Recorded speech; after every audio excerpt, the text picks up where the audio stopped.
Hi, I'm going to show you how to use an ExpoDisc to set your white balance with a Nikon camera. The first thing you want to do is make sure that your exposure and all your other settings are correct before setting your white balance. So right now I'm using this little outfit's going to be on the baby, so I went ahead and put it where the baby will be so I can set my exposure properly.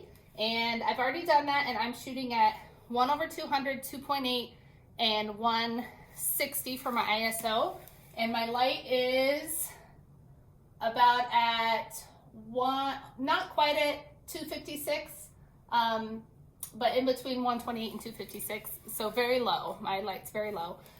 So once that's set, once your exposure's set and everything, what you're going to do then on your Nikon is find your custom white balance, and in the Z series, it's this pre right down here.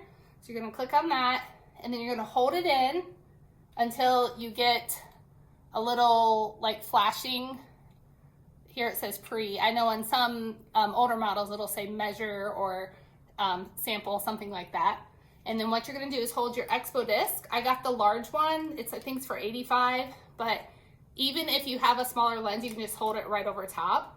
So you're just gonna hold that right here, and you need to be positioned where your subject is. So I'm gonna put this right here where this outfit is, and then while it's still saying measure, I'm gonna take a picture aiming at the light. So let me get that back on measure.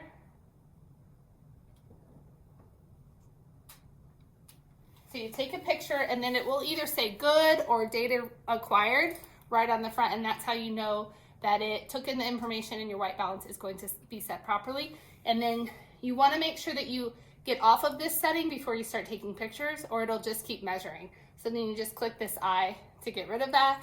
And then the next time you take a picture, your white balance will be properly set.